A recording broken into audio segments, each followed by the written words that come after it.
ação direta ou indireta, aspas. O ministro Luiz Roberto Barroso, presidente do TSE, divergiu da maioria ao entender que o abuso de autoridade pode ocorrer quando há relação hierárquica ou de autoridade moral, e não apenas para a autoridade do agente público. Que há abuso, eu não tenho dúvida.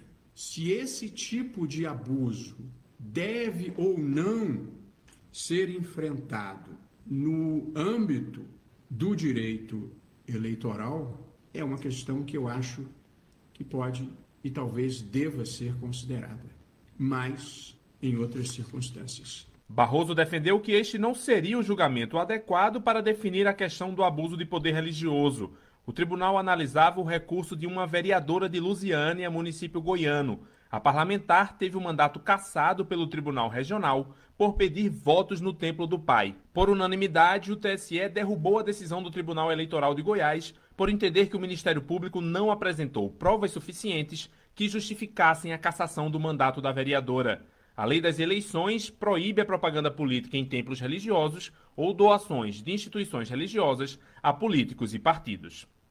Da Rádio Nacional em Brasília, Lucas Por Deus Leão. Muito bem, meio-dia 44, 12 horas e 44 minutos na cidade.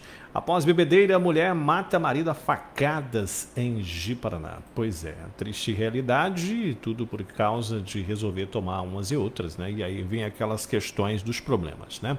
De acordo com informações, a vítima Daniel Oliveira de Souza, de sua Amásia, passaram o dia consumindo bebida alcoólica até que na madrugada retornaram para casa. Segundo a Amásia, teria sido agredida por Daniel. Durante a briga, ele teria ido até a cozinha, se apossado de uma faca e desferido 2 golpes, um atingindo na região da clavícula e outro na barriga. Após o crime, a suspeita Amanda JLD, de 23 anos, chamou a polícia, confessou o crime, onde recebeu voz de prisão e foi conduzida à Unisp para as devidas providências.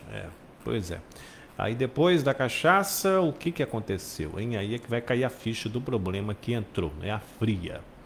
Bom, 12h45, meio-dia mais 45 minutos na cidade de Ji-Paraná. Muito obrigado a todos pela audiência. Operação da polícia cumpre 54 mandatos contra quadrilha especializada em roubos na capital. A Delegacia de Crimes contra o Patrimônio, com apoio de outras unidades policiais, deflagrou na manhã desta quarta a Operação Pilhagem para cumprir 35 mandatos de prisão preventiva, 19 busca e apreensão. Segundo a polícia, a operação teve como objetivo desarticular uma organização criminosa especializada em praticar furtos mediante arrombamento a estabelecimentos comerciais na capital. Após meses de investigação, os policiais da Delegacia de Patrimônio identificaram todos os membros da organização criminosa liderada por um homem identificado como JCSF e apuraram que eles praticaram diversos furtos em estabelecimentos comerciais, gerando um prejuízo de aproximadamente 500 mil no comércio. O delegado Marcelo Renzi esclareceu que as possibilidades da quadrilha ter praticado mais furto ainda não contabilizados. Ainda segundo o delegado, os criminosos são acostumados a atuarem na prática de crimes contra o patrimônio, chegando a disparate de cometerem 4 furtos durante a mesma noite. Bom, meio-dia 47, 12 horas 47 minutos na cidade de Ji-Paraná. E a Polícia Federal investiga suposta corrupção em contratos para construção de navios. 2 mandados de prisão preventiva e 6 de busca e apreensão foram cumpridos nos estados do Rio de Janeiro, São Paulo e Alagoas na manhã desta quarta-feira, em mais uma fase da Operação Lava Jato. Segundo do Ministério Público Federal, a ação, chamada de Navegar é Preciso, tem o objetivo de aprofundar investigações sobre 2 empresários envolvidos em esquemas de corrupção em contratos da Transpetro com o estaleiro EISA. 4 empresas do grupo e as residências dos empresários são alvos dos mandados de busca e apreensão. A prisão, inicialmente decretada como preventiva, foi substituída por domiciliar com monitoramento eletrônico em razão da pandemia do novo coronavírus. O Ministério Público Federal afirma que uma apuração interna na própria Transpetro apontou prejuízos de mais de 611 milhões de reais decorrentes dos contratos com a empresa EISA. Os executivos do estaleiro teriam agido em conjunto com o ex-presidente da estatal, Sérgio Machado, que atualmente mantém um acordo de colaboração premiada com o Ministério Público Federal. Segundo a Força Tarefa, os prejuízos foram contabilizados em função da não entrega de 3 navios encomendados, além de uma embarcação que chegou a Transpetro, sendo que irregular. O valor também inclui recursos adiantados ao estaleiro. Um dos empresários teria apresentado pessoalmente 2 notas promissórias relativas ao adiantamento, mas que nunca foram pagas. Ainda segundo o MPF, no acordo de delação, Sérgio Machado relatou ter solicitado o pagamento de propina equivalente a 2% do valor dos contratos para a construção de 4 navios Panamax. A propina foi operacionalizada por meio de um falso acordo de investimento em campos de petróleo no Equador, cuja operação era de uma empresa também pertencente ao empresário do EISA. O acordo falso tinha uma cláusula que facultava ao empresário cancelar o negócio mediante o pagamento de uma multa de 28 milhões de reais, exatamente o valor devido da propina, que então foi paga disfarçada de multa contratual por meio de 65 transferências bancárias feitas entre 2009 e 2013. Além dos mandados de prisão e de busca e apreensão, a Justiça Federal também determinou o bloqueio de mais de 651 milhões de reais das pessoas físicas e jurídicas envolvidas e fixou medidas cautelares, como a proibição de movimentar contas no exterior, de realizar ato de gestão societária ou financeira em empresas no Brasil e em outros países, ou qualquer forma de ocultação de provas, além da proibição de contratar com o poder público. O estaleiro EISA fechou as portas e entrou em recuperação judicial em 2015. Na ocasião, mais de 3.000 funcionários foram demitidos. Em nota, a Transpetro informou que, desde o princípio das investigações, colabora com o Ministério Público Federal e encaminha todas as informações aos órgãos competentes. Da Rádio Nacional, no Rio de Janeiro, Raquel Júnior. Muito bem, 12h50, 12 horas mais 50 minutos na cidade de Ji-Paraná. E Rondônia chega a 48.923 casos de coronavírus com 1.026 mortes.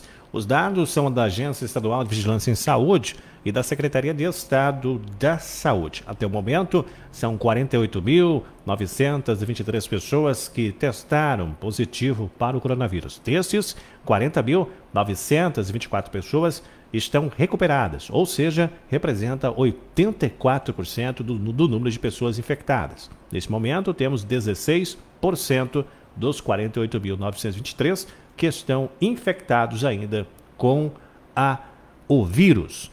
A capital do estado continua sendo a cidade com o maior número de casos, sendo 25.197 casos. Tendo Ariquemes em segundo com 3.828 casos, Guajará-Mirim com 2.593, Vilhena com 2.207, seguido por Ji-Paraná com 1.542 e Jaru com 1.386, Cacoal com 1.309, Rolim de Moura 1.127 casos. Nas últimas horas, Ji-Paraná registrou somente da segunda para terça-feira, os casos foram de 22 pessoas que tiveram testados positivos para o coronavírus. A grande notícia, a notícia boa é que a cidade de Ji-Paraná, que já registrou ao todo 1.542 casos, tem 1.334 pessoas que já estão recuperadas. Ou seja, nós temos aí pouco mais de 220 pessoas, né, aproximadamente, que estão infectados ainda com o vírus, né? A grande questão com relação ao comércio, a discussão maior, é o fator de quê? O fator relativo à questão da região. Né? Por quê? Porque a nossa cidade de Ji-Paraná, ela tem um polo de saúde estadual. É claro que não existe polo, né? Moral da história é que não tem hospital regional aqui, mas o hospital municipal é funciona como caráter de hospital regional. Essa que é a grande verdade, né?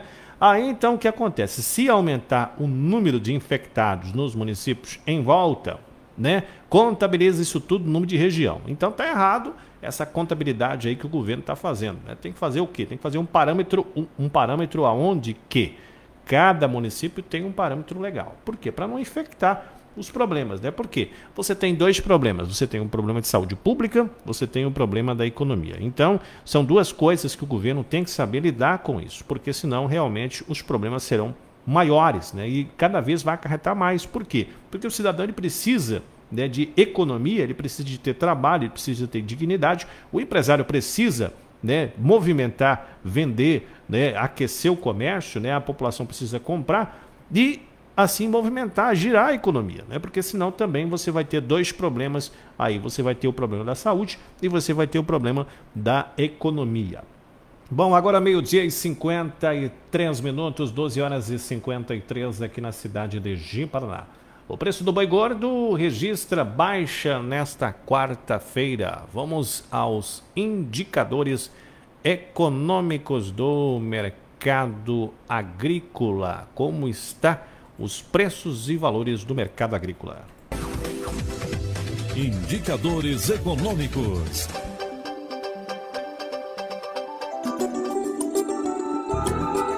A cotação da arroba do boi gordo começou a quarta-feira com queda de 0,53% no preço e o produto é negociado a R$ 226,20 em São Paulo. Em Goiânia, o produto é vendido à vista a R$ 217,50. Já em Barretos e Araçatuba, em São Paulo, a arroba é comercializada a R$ 222,50. O preço do quilo do frango congelado não sofreu variação e o produto é vendido a R$ 5,16. O preço do frango resfriado também não teve variação e a mercadoria é comercializada a R$ 5,16. No mercado financeiro, o preço da carcaça suína especial subiu 0,48% e o produto é negociado a R$ 10,55. Em Minas Gerais, o suíno vivo é vendido a R$ 7,79. No Paraná, o produto é comercializado à vista a R$ 6,97. Os valores são do Canal Rural e CPEA. Reportagem Jalilara. Muito bem, então, 12h55, 12h55 na cidade. E a Caixa Econômica diminui o horário de atendimento ao público. Agências têm novos horários de atendimento.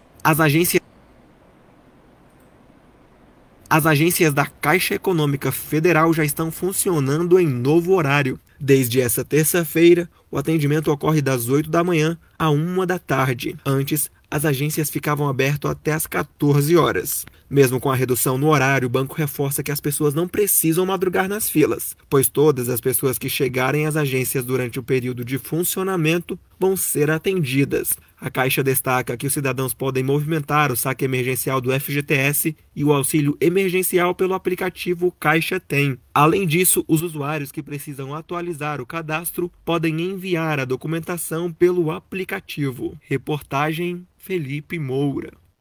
Muito bem, então, tá aí a informação para você. Agora 12h56, 12h56, bem rapidinho o intervalo. Na sequência eu volto com mais informação para você. Depois do intervalo a gente fala sobre a economia do país, que tem sinais de melhoria, mas a previsão de PIB continua negativa. A gente fala informações da Lava Jato, que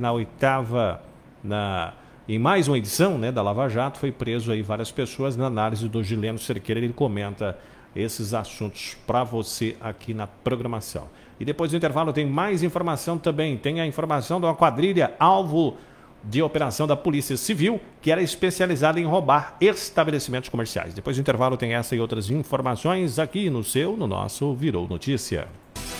Já já estamos de volta com Virou Notícias. 104,9 Alternativa FM. Quer começar a semana renovando seu guarda-roupa? Então vem pro 72 Horas Casa da Sogra. 3 dias inteirinhos com muita moda feminina e muito desconto para você aproveitar e montar looks incríveis. Nesta segunda, terça e quarta, toda a seção de confecção feminina com 30% de desconto à vista e 20% de desconto a prazo. É uma loucura! Toda a seção de confecção feminina com 30% de desconto à vista e 20% de desconto a prazo. 72 Horas Casa da Sogra. Só até quarta. coronavírus. Saiba como se proteger. Lave as mãos com água e sabonete por pelo menos 20 segundos, várias vezes ao dia. Se não puder, use desinfetante para as mãos à base de álcool. Ame a vida. Deus se fez para ser um vencedor. A Associação Resgate de Vidas contribui para a transformação de vidas através de terapias na reeducação de dependentes químicos, formando cidadãs conscientes. Associação Resgate Vidas. O amor de Deus que transforma vidas. Visite, seja um colaborador. Rua T23, bairro JK. Telefone 3424-1370. 12h58. Informativo do deputado estadual Lazinho da FETAGRO. O deputado Lazinho da FETAGRO defende, junto ao governo do estado e à Secretaria de Educação, que seja adotado um piso salarial estadual para os técnicos educacionais, em 60% do piso dos professores. Essa é uma reivindicação da categoria já há algum tempo e que recebe o empenho do deputado Lazinho da FETAGRO para que tão logo aconteça a implantação do piso salarial. O deputado destaca que implantar o piso aos técnicos em educação é defender uma política de valorização desses profissionais, que se revela numa conquista voltada para a educação como um todo e que responde aos anseios da categoria e da sociedade. Você conheceu mais uma das ações do deputado estadual Lazinho da FETAGRO. Juntos somos fortes. Churrascaria Nova Califórnia. Atendimento todos os dias, inclusive domingos e feriados. Venha saborear as delícias da carne na Churrascaria Nova Califórnia. Servimos marmitex e aquele suculento churrasco. Churrascaria Nova Califórnia, na Rua Tenente Antônio João, ao lado da Casa Aparecida, no bairro Vila Jotão. Telefone 3422-5287. Alternativa. Voltamos a apresentar Virou Notícias.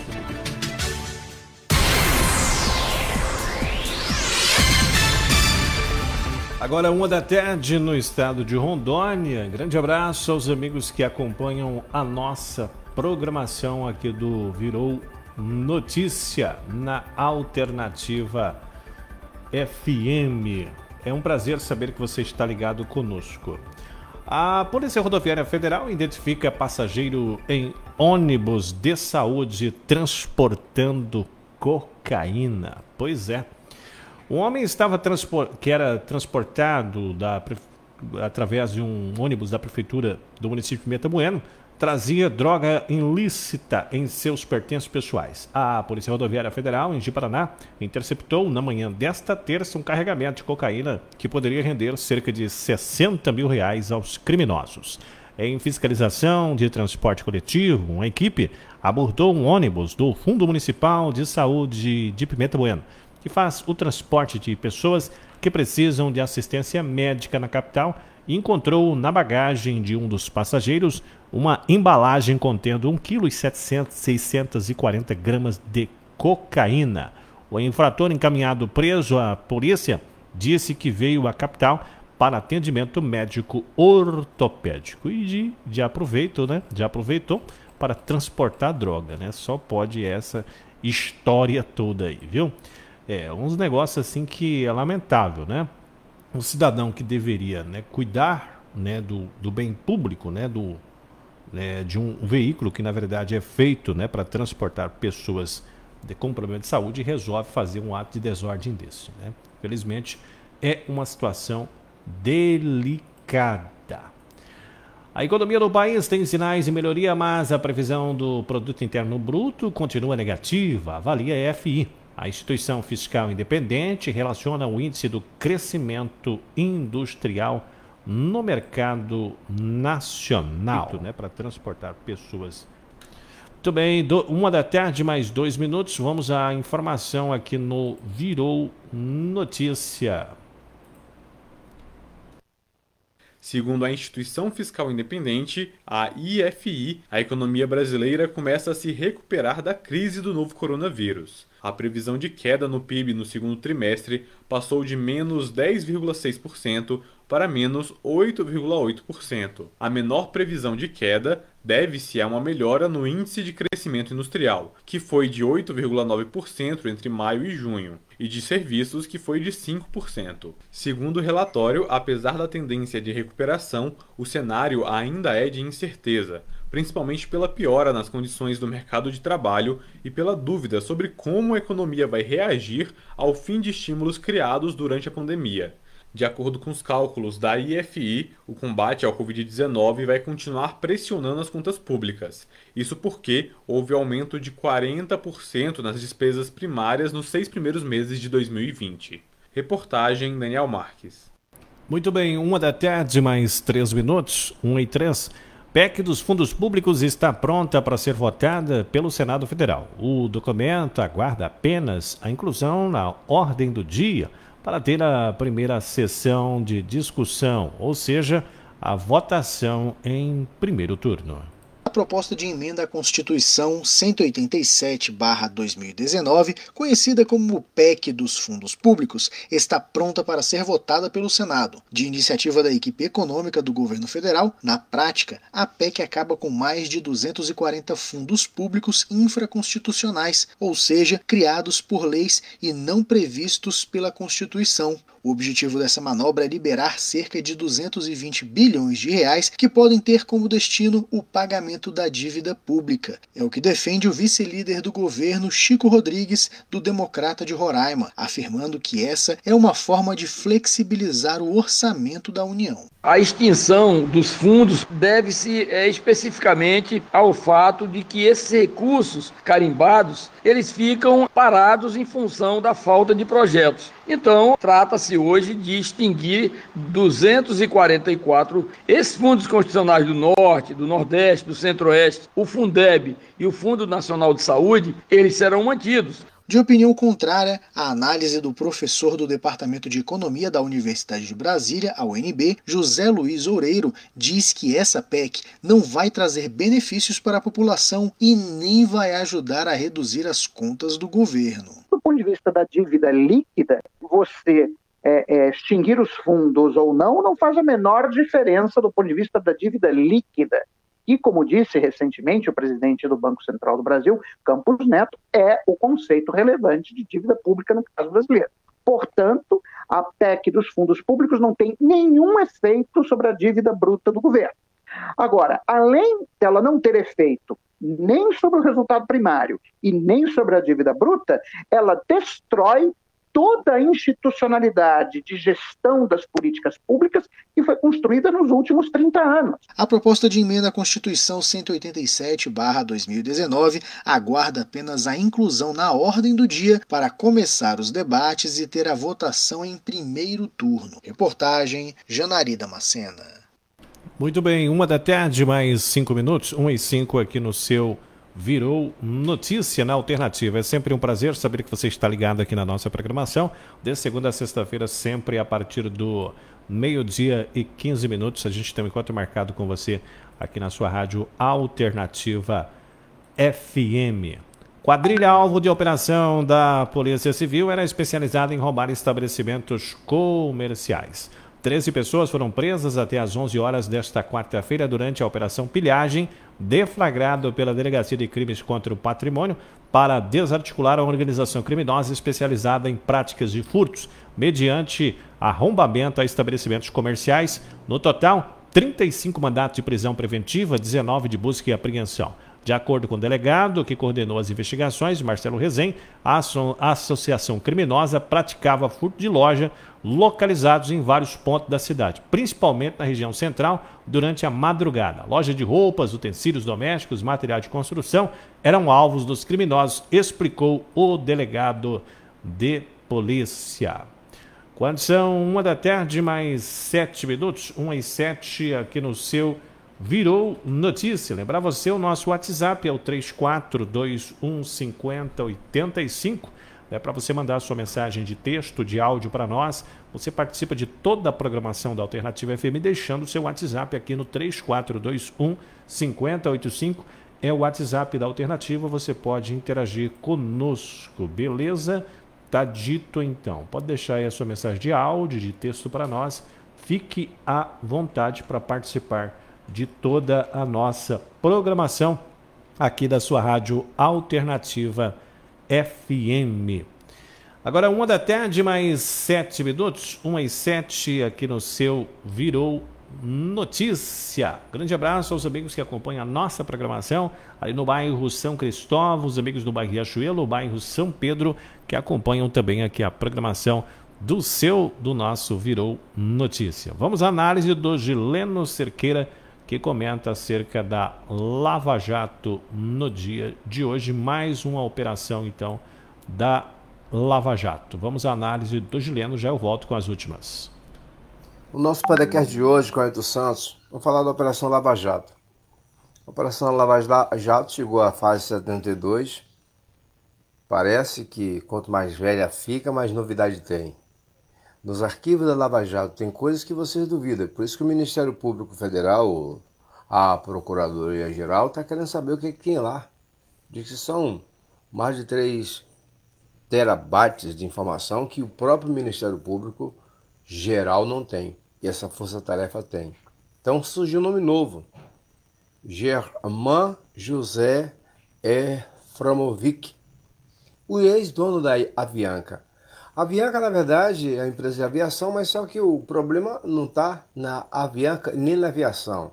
O problema detectado está nos estaleiros, porque faz parte de um esquema ligado a Petros Brasil, uma empresa criada, tal de subsidiária, para ajudar a Petrobras, e aí sai criando a rumo de empresa subsidiária. Imagina que para explorar o pré-sal, eles criaram lá uma empresa só para explorar o pré-sal, como se fosse uma concorrente da Petrobras.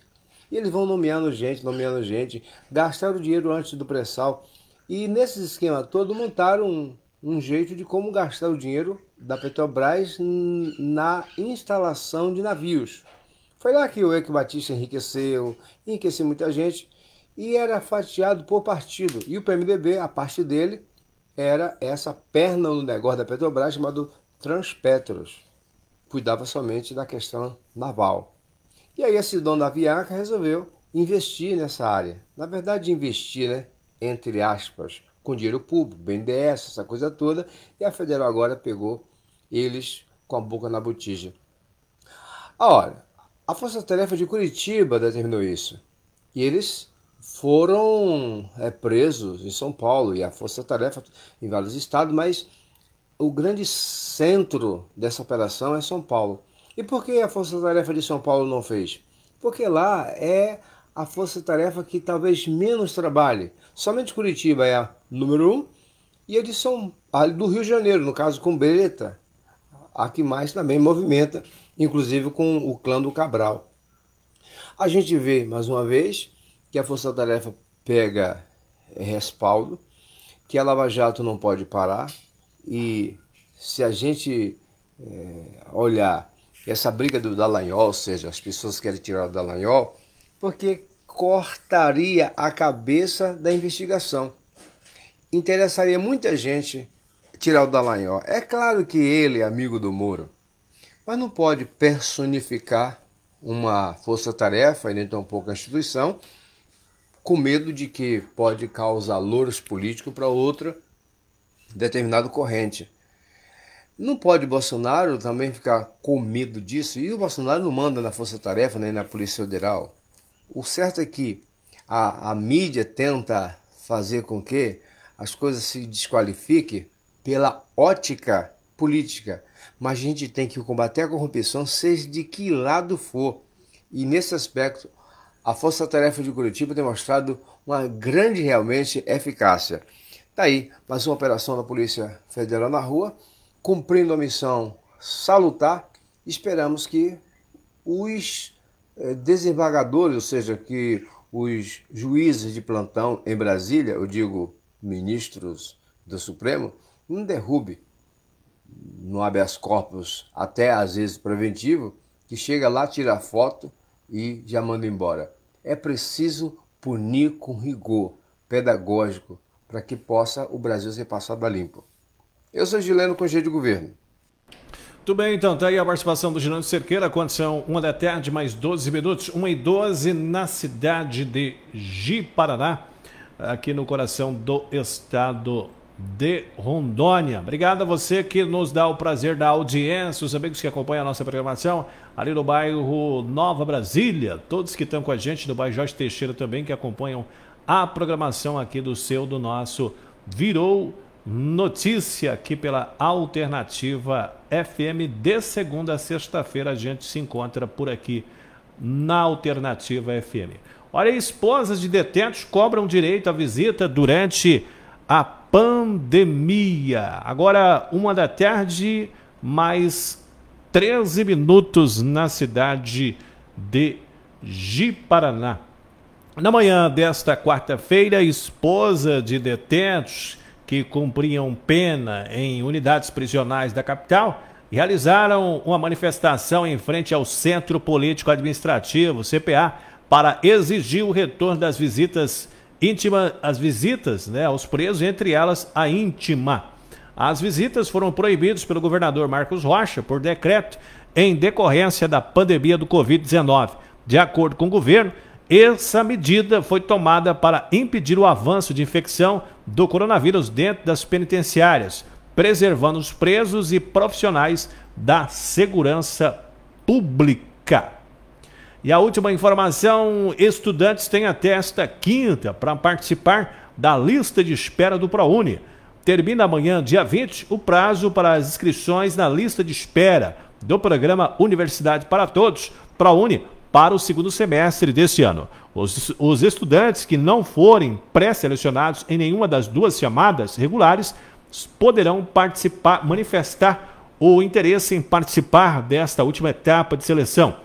As inscrições podem ser feitas pela página do ProUni e o resultado será divulgado na próxima segunda-feira, dia 24.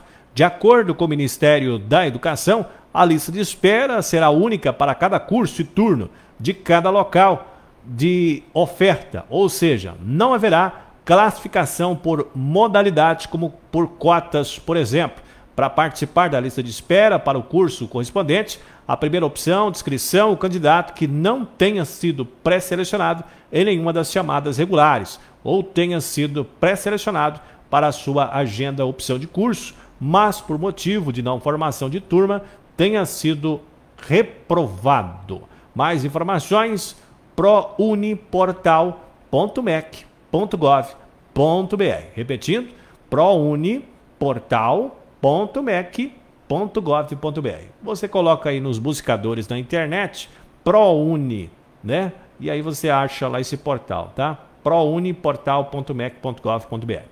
Bom, com essa a gente vai embora. Volto com você amanhã a partir do meio-dia e 15 minutos. Que você tenha uma excelente tarde. Vamos ter fé e confiança no nosso Criador, que dias melhores virá, não importa a dificuldade, os problemas que nós estivermos passando. Vamos, acima de tudo, ter fé, esperança e a gente mudar o nosso cronograma, né? Às vezes a gente está fazendo tudo do mesmo jeito, querendo resultado diferente. E aí, quem quer resultado diferente tem que se aprimorar. Tem que realmente se qualificar. Uma das ferramentas importantes para a qualificação do ser humano e que realmente revoluciona, se você souber usar, é a internet. Se você souber utilizar a ferramenta chamada internet, pode realmente trazer grandes ganhos na questão do processo educacional na sua vida. Leitura é essencial para a vida de todo e qualquer cidadão. O cidadão que quer realmente, você quer crescer profissionalmente, quer crescer intelectualmente falando, leia, porque a leitura revoluciona o ser humano. Faça isso e tenho certeza absoluta que coisas melhores você vai alcançar na sua vida. Abraço, ótima tarde, tchau, tchau.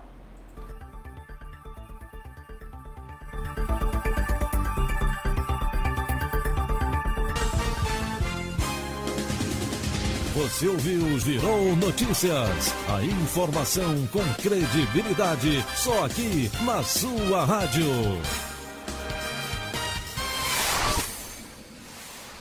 Aqui tem mais. Tem mais alegria, mais música. 1, 2, 3, go! Mais informação. Alternativa FM, a alegria que contagia. Casa Aparecida, materiais para construção. Tudo para construir ou reformar. Informa o prefixo da Alternativa. ZYL 993, Rádio Alternativa FM, transmitindo em 104,9 MHz. Estúdios e transmissores situados na Avenida Brasil, número 189, Sala 17, Galeria dos Padres, bairro Nova Brasília, Ji-Paraná. Alternativa FM, tudo o que você quer ouvir. Casa Aparecida, tudo em materiais elétricos, ferragens, hidráulicos, materiais para pinturas e materiais para tratamento de piscinas. Casa Aparecida, na Rua Tenente Antônio João, Vila Jotão e na Marechal Rondon, no 2 de abril. Comercial São João, o supermercado da família. Informa a hora certa na Alternativa. 13h18. Atenção, ao vir fazer suas compras no Comercial São João, venha apenas uma pessoa por família. Evitar grupo de riscos e idosos. Fica proibido a entrada de crianças ao mercado, de acordo com o decreto 25.049. Mantenha a distância de outras pessoas, evite aglomerações e não esqueça de trazer sua máscara. Ela é obrigatória. Informou o Comercial São João, o supermercado da família. O que você procura na hora de mobiliar ou decorar sua casa ou seu escritório? Móveis modernos, bom preço, variedade, entrega rápida, estacionamento e um bom atendimento? A Casas Bernardi oferece tudo isso e muito mais. Na Casas Bernardi, você tem diversas opções em móveis e decorações. Salas de jantar, estofados, poltronas, roupeiros, camas, móveis para escritório, quartos infantis e muito mais. Casas Bernardi, na Vila Jotão e na Avenida Brasil. Você ouve